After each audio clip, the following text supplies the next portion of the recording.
ꯄꯤꯛꯂꯕ ꯈꯨꯡꯒꯪ ꯑꯃꯗ ꯁꯦꯠꯖꯤ ꯑꯃ ꯂꯩꯔꯝꯃꯤ꯫ ꯁꯦꯠꯖꯤ ꯑꯗꯨꯒꯤ ꯌꯨꯝꯗ ꯃꯥꯏꯃꯨ ꯀ꯭ꯋꯥꯛ ꯑꯃꯅ ꯅꯨꯃꯤꯠꯀꯤ ꯆꯥꯛꯇꯥꯕ ꯂꯥꯛꯂꯝꯃꯤ꯫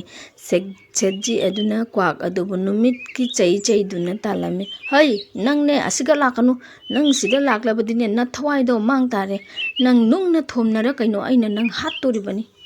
ꯁꯦꯠꯖꯤ ꯑꯗꯨꯒꯤ ꯌꯨꯝꯗ ꯅꯨꯃꯤꯠꯀꯤ ꯁꯪꯕꯥꯅꯕꯤ ꯇꯦꯅꯋꯥ ꯑꯃ ꯂꯥꯛꯂꯝꯃꯤ꯫ ꯁꯦꯠꯖꯤ ꯑꯗꯨꯅ ꯇꯦꯅꯋꯥ ꯑꯗꯨꯕꯨ ꯌꯥꯝꯅ ꯂꯨꯅ ꯇꯧꯔꯝꯃꯤ꯫ "ꯍꯩ, ꯇꯥꯔꯤꯕ꯭ꯔꯥ?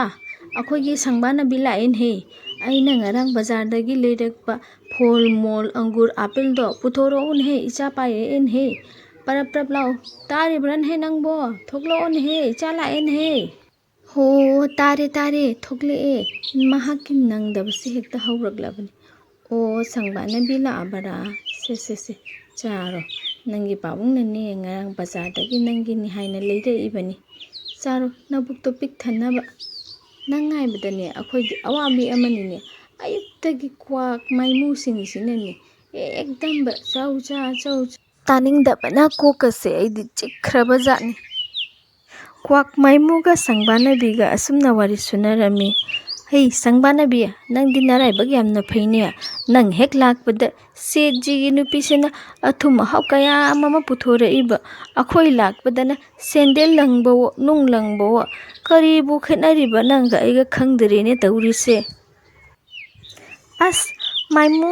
ꯀꯔꯤꯗ ꯅꯨꯡꯉꯥꯏꯕꯅꯣꯗ! ꯃꯣꯏꯅ ꯑꯊꯨꯝ ꯑꯍꯥꯎ ꯈꯔ ꯄꯤꯖꯔꯒꯅꯦ ꯑꯩꯉꯣꯟꯗ ꯇꯧꯍꯜꯂꯤꯕ ꯃꯌꯥꯝꯁꯤꯗꯤ ꯅꯪꯗꯤ ꯈꯪꯄꯣꯟꯇꯦꯗꯣ꯫ ꯑꯣ, ꯏꯁꯩ ꯁꯛꯎꯒ, ꯖꯒꯣꯏ ꯁꯥꯎꯒ, ꯃꯣꯏꯗꯨꯃꯥꯏꯅ ꯑꯃꯨꯛ ꯋꯥ ꯉꯥꯡꯉꯛꯎ ꯀꯥꯏꯅ ꯑꯩꯉꯣꯟꯗꯕꯨ ꯃꯣꯏꯅ ꯍꯥꯏꯔꯤꯉꯩ ꯍꯥꯏꯔꯨ ꯍꯥꯏ꯫ ꯖꯒꯣꯏ ꯁꯥꯎ ꯍꯥꯏ, ꯍꯦꯂꯣ ꯍꯦꯂꯣ, ꯒꯨꯗ ꯃꯣꯔꯅꯤꯡ ꯍꯥꯏꯔꯨ ꯍꯥꯏꯗꯅ ꯑꯩꯉꯣꯟꯗ ꯅꯥꯍꯥꯛ ꯂꯩꯇꯅ ꯇꯧꯔꯤꯕ ꯋꯥ ꯈꯔꯖꯥꯠꯅꯤ, ꯋꯥ ꯈꯔꯖꯥꯠꯅꯤ"꯫ "ꯁꯪꯕꯥꯅꯕꯤ, ꯑꯗꯨꯕꯨ ꯀꯔꯤ ꯋꯥꯕꯅꯣꯅꯦ? ꯍꯦꯛ ꯍꯥꯏꯗꯣꯛꯄꯤꯔꯒ ꯂꯣꯏꯔꯦ ꯀꯩꯅꯣ꯫ ꯑꯩꯈꯣꯏ ꯁꯨꯃꯥꯏꯅ ꯀꯣꯏꯄꯥꯏ ꯄꯥꯏꯅ ꯄꯥꯊꯤ ꯀꯣꯝꯊꯤ ꯆꯠꯇꯅ ꯆꯥꯛ ꯊꯤꯔꯨꯗꯣꯏ ꯁꯔꯨꯛ ꯑꯗꯨꯃꯥꯏꯅ ꯖꯒꯣꯏ ꯈꯔ ꯁꯥꯕꯤ, ꯋꯥꯊꯤ ꯋꯥꯔꯦꯝ ꯈꯔ ꯉꯥꯡꯁꯜꯂꯒ ꯄꯨꯛ ꯊꯟꯅ ꯆꯥꯕꯗꯨꯅ ꯐꯠꯇ꯭ꯔꯣꯅꯦꯍꯦ? ꯅꯪꯅꯗꯤ ꯆꯤꯟꯖꯥꯛ ꯊꯤꯕ ꯀꯣꯏꯄꯥꯏ ꯄꯥꯏꯗ꯭ꯔꯕꯅꯤꯅ ꯑꯋꯥꯕꯁꯦ ꯈꯪꯗ꯭ꯔꯤꯕ"꯫ ꯁꯪꯕꯥꯅꯕꯤꯗꯨ ꯁꯥꯎꯒꯠꯂꯛꯏ ꯑꯗꯨꯒ ꯑꯁꯨꯝꯅ ꯍꯥꯏꯔꯛꯏ꯫ "ꯍꯩ ꯃꯥꯏꯃꯨ, ꯀꯔꯤꯅꯣ ꯅꯪꯅ ꯍꯥꯏꯔꯤꯗꯣ? ꯆꯤꯟꯖꯥꯛ ꯊꯤꯕ ꯆꯠꯇ꯭ꯔꯕꯅꯤꯅ ꯑꯋꯥꯕ ꯈꯪꯗ꯭ꯔꯕꯅꯤ ꯀꯥꯏꯅ? ꯍꯩ, ꯑꯩꯒꯤ ꯑꯋꯥꯕꯁꯤꯗꯤ ꯅꯪꯅ ꯈꯪꯕꯤꯕ꯭ꯔꯅꯦꯍꯦ? ꯁꯥꯗꯥꯟꯕ ꯀꯌꯥꯅ ꯀꯣꯏꯇꯥꯟ ꯇꯥꯟꯅꯔꯤꯕ ꯏꯅꯤꯡꯁꯤꯗ ꯑꯩꯕꯨ ꯐꯥꯗꯒꯤ ꯃꯣꯏꯅ ꯄꯣꯟ ꯑꯃ ꯄꯨꯔꯒ ꯏꯅꯤꯡꯗ ꯇꯥꯟꯅꯔꯤꯕ, ꯑꯗꯨꯒ ꯃꯌꯥꯝꯁꯤꯅꯁꯨ ꯑꯩꯅ ꯍꯦꯛ ꯃꯣꯏꯒꯤ ꯌꯨꯝꯗ ꯇꯣꯡꯕ ꯎꯕꯗ ꯐꯥꯗꯒꯤ ꯇꯧꯅꯔꯤꯕ ꯃꯌꯥꯝꯁꯦ ꯅꯪꯗꯤ ꯈꯪꯄꯣꯟꯇꯦꯅꯦ꯫ ꯃꯇꯝ ꯆꯨꯞꯄꯗ ꯑꯩꯁꯦ ꯀꯔꯤꯗ ꯀꯔꯤ ꯁꯣꯏꯈ꯭ꯔꯅꯤ, ꯃꯤꯅ ꯑꯩꯕꯨ ꯐꯥꯈ꯭ꯔꯗ꯭ꯔꯥ ꯍꯥꯏꯕꯒꯤ ꯆꯤꯟꯇꯥꯗ ꯂꯩꯔꯤꯕꯅꯤ ꯍꯥꯏꯕꯁꯦ ꯅꯪꯗꯤ ꯈꯪꯉꯝꯃꯣꯏꯅꯦ꯫ ꯆꯥꯛ ꯈꯤꯇꯪ ꯆꯥꯕ ꯐꯪꯕꯗꯨꯅꯅꯦ ꯏꯊꯋꯥꯏ ꯃꯥꯡꯗꯣꯔꯤꯕ ꯑꯩꯒꯤ, ꯑꯗꯨꯗꯤ ꯅꯪ ꯈꯪꯗꯦꯅꯦ꯫ ꯑꯗꯨ ꯑꯣꯏꯔꯗꯤ ꯐꯔꯦ, ꯈꯔꯅꯤ ꯅꯪꯅ ꯑꯩ ꯑꯣꯏꯅ ꯑꯣꯜꯂꯣ, ꯑꯗꯨꯒꯅꯦ ꯑꯩꯅ ꯅꯪ ꯑꯣꯏꯅ ꯑꯁꯪꯕꯤ ꯑꯣꯏꯅ ꯂꯩꯔꯒꯦ꯫ ꯅꯣꯡꯄꯣꯛ ꯊꯪꯕ ꯆꯤꯡꯗ ꯂꯩꯕ ꯇꯥꯟꯇ꯭ꯔꯤꯛ ꯑꯃꯗ ꯏꯕꯥꯏꯅꯤꯁꯦ ꯈꯔꯅꯤꯒꯤ ꯑꯣꯏꯅ ꯑꯣꯟꯊꯣꯛꯅꯔꯨꯔꯁꯤ꯫ "ꯀꯔꯤ ꯍꯥꯏꯕ? ꯃꯗꯨꯕꯨ ꯑꯣꯏꯊꯣꯛꯄ ꯌꯥꯕ꯭ꯔꯥꯅꯦ? ꯃꯗꯨ ꯑꯣꯏꯔꯗꯤ ꯌꯥꯝꯅ ꯐꯩꯅꯦ꯫ ꯑꯩꯁꯨ ꯃꯇꯝ ꯈꯔꯅꯤ ꯏꯅꯤꯡꯇꯝꯅ ꯑꯃꯨꯛꯇ ꯄꯥꯏꯖꯒꯦꯅꯦ꯫ ꯆꯠꯁꯤ ꯂꯥꯛꯑꯣ ꯑꯗꯨꯗꯤ"꯫ ꯃꯇꯧ ꯑꯁꯨꯝꯅ ꯀ꯭ꯋꯥꯛ ꯃꯥꯏꯃꯨ ꯑꯃꯗꯤ ꯁꯪꯕꯥꯅꯕꯤ ꯇꯦꯅꯋꯥ ꯅꯣꯡꯄꯣꯛ ꯊꯪꯕ ꯆꯤꯡꯂꯨꯝꯗ ꯄꯥꯏꯔꯛꯂꯝꯃꯤ꯫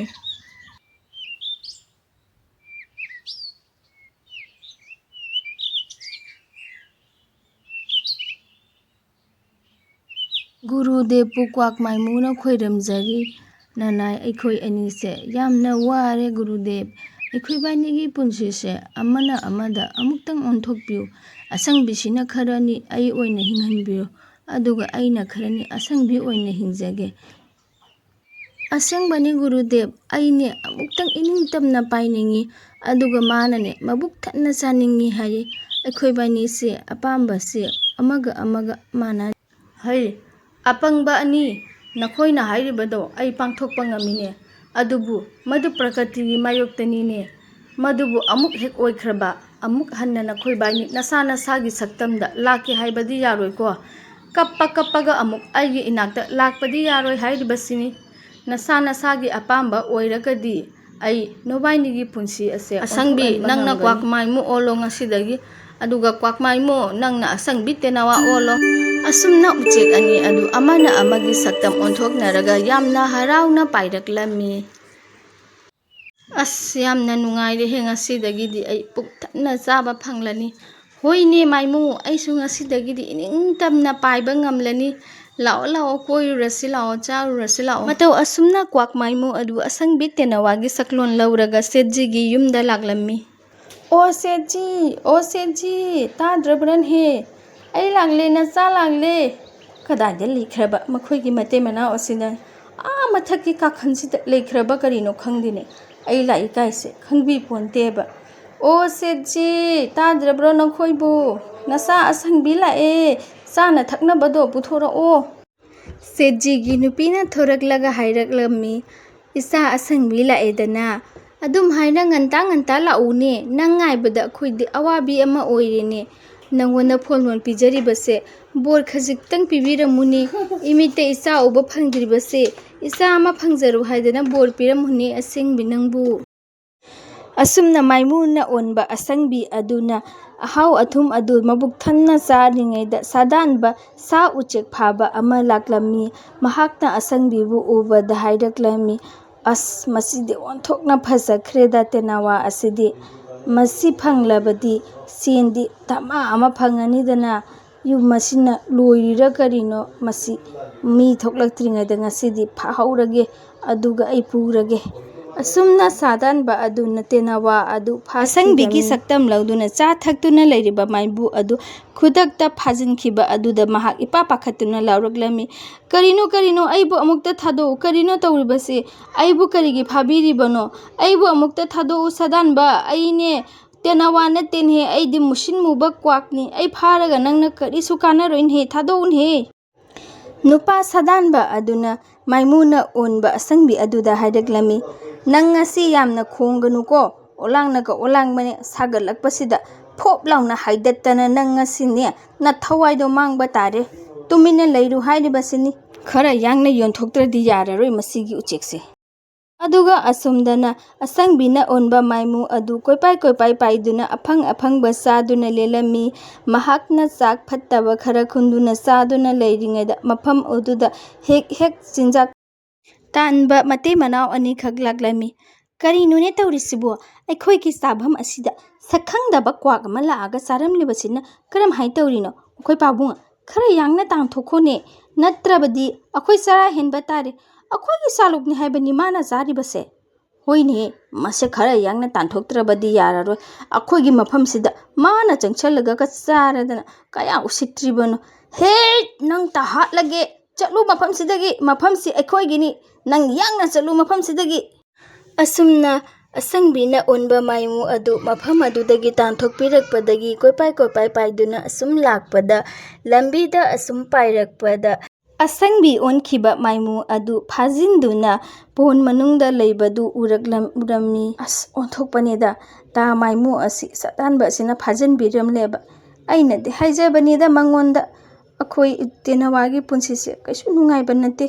kanade mapu leitringaida ta maimu se kannaba tahorage asumna asangbina maimu bu kanbiduna jungle amada makhoi ani paiduna laklammi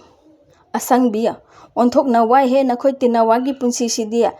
tapna ingna sa thakna leibaka phangpontene hekta akhoi bu phadagi koitan he tana bani ne asinani ne nangna ai amukta ningtamna paijagi hairamliba mani ta maimu aina haidro akhoi se pukthana charasune santi leitaba punsi ne haidana adu oirabasune ta maimu isagi saktamda leibana di pharadra haina khalline isagi punsida amuk hanjinarasidana ta maimu hoine asangbi aisu khalamlibanine isagi punsidana khuloiba helido nangi punsi se aina hingba ngamponte aigi punsi nangna hingba ngamponte ne apangba aikhoi baini ne muni dugi wari do tajaramlabadi ado ibaini amukta singduda chatna yenglusi muni do leiramlagadi khuramdana haijarurasi asumna makhoi ani singnomda paidaklami amadi risi muni aduda khoiramduna masa gi saktamda amuk hanjan hanbiu haiduna hairamni matam madura risi muni aduna makhoi ani buthina chairaklami aina haikhidro apangba ani nasagi saktamdo thadokanu haidana phare nakhobani madugi dandi phangledana aduna ne ngasidagi nasagi saktamda amuk hanjinba oiro tungdadi masigi thabakse amuk tawnuko nakhoaine chalo nayumda hallo matau asumna asangbi amadi maimu adu masagi saktamda amuk hanjinduna afangba ꯌꯦꯟꯅꯅ ꯆꯥꯃꯤꯟꯅꯗꯨꯅ ꯂꯩꯈꯤ꯫ ꯃꯇꯥꯡ ꯑꯁꯤꯗ ꯋꯥꯔꯤ ꯑꯁꯤꯁꯨ ꯂꯣꯏꯁꯤꯟꯖꯔꯦ꯫ ꯌꯦꯡꯕꯤꯔꯤꯕ ꯑꯃꯗꯤ ꯇꯥꯕꯤꯔꯤꯕ ꯈ꯭ꯋꯥꯏꯈꯤꯕꯤꯛ ꯃꯌꯥꯝꯅ ꯑꯁꯣꯏꯕ ꯀꯌꯥ ꯌꯥꯎꯔꯕꯁꯨ ꯉꯥꯛꯄꯤꯒꯅꯤ ꯍꯥꯏꯅ ꯊꯥꯖꯩ꯫ ꯊꯥꯒꯠꯆꯔꯤ꯫